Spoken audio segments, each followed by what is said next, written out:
Bienvenidos a este bonito piso en la calle Florista. Tiene dos habitaciones, 65 metros construidos. Esta es la primera habitación, es interior. Aquí tiene un pequeño armario empotrado y salimos directamente a la zona de salón-comedor. Esta habitación se ganó, la casa en origen tenía 3 habitaciones. Este es el salón, abierto a la cocina. La cocina está para reformar. Este es el cuarto de baño, completo, con ducha, las 4 piezas, con bidé.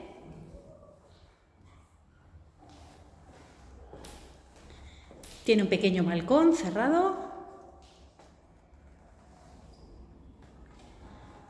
Y por último, la habitación principal, la más grande, es doble, que da a la calle.